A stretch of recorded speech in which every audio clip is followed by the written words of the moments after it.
Сәлем бүгін біз сіздермен өте керемет әрі дәмді болатын салат дайындайтын боламыз. Салаттың аты фунчоза деп аталады. Видеоны соңына дейін қарауға кеңес етемін. Және де каналға жазылуды ұмытпаңыздар. Бізге қажетті заттар фунчоза, сәбіз салат немесе сәбіздің өзі болса болады. Фунчозамызды ыстық қайнап тұрған суға осылай салып, кішкене жібіген соң бетін 10-15 минутқа жауып қоятын боламыз. Фунчоза дайын болғанша біз салаттың басқа заттарын дайындауға кірісетін боламыз.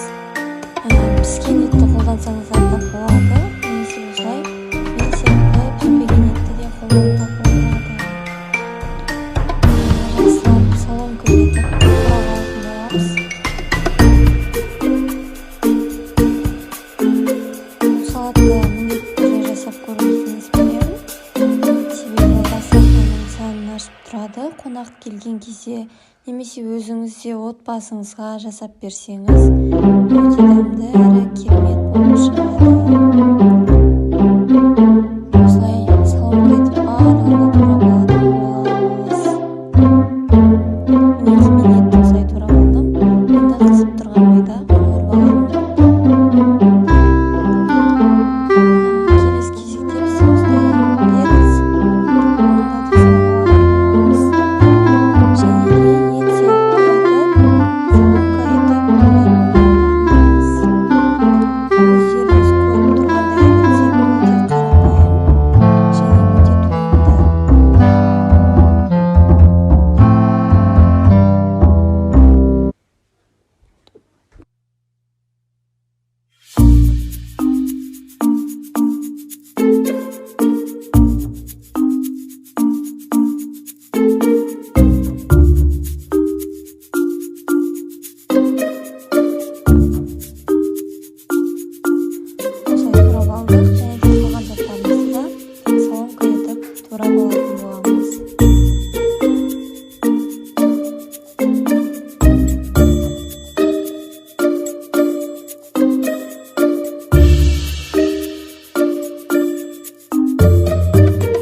дайын болды.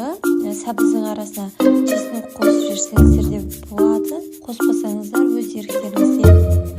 Енді біз осындай сәл үлкендеу ыдысымызды алып, жаңағы фунчозамыздың суын жақсылап фунчоза мен судың арасына бөлеміз. Яғни судан ажыратып алатын боламыз.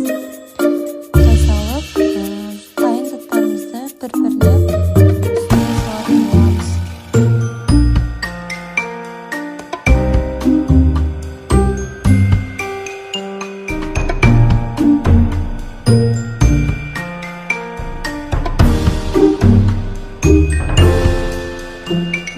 Дәміне қарай тұз қосамыз.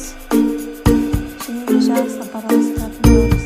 Егер де сіздерге ұнап жатса, басқа да специялар қосуларыңызға болады. Қоспасаңыздар да тұзбен дәмді болып шығады негізі. Барлығын жақсылап араластырып, қонақтарға немесе өздеріңізге ұсына беруге болады. Егер де жасап жатсаңыздар, комментарийға отзыв қалдырыңыздар, немесе сіздер қалай жасайсыздар бөліссеңіздер болады. Каналға жазылуды ұмытпаңыздар. Видеоны соңына дейін тамашалағандарыңызға рахмет. Бізде нәтижесінде осындай керемет фунчоза дайын болды. Міндетті түрде жасап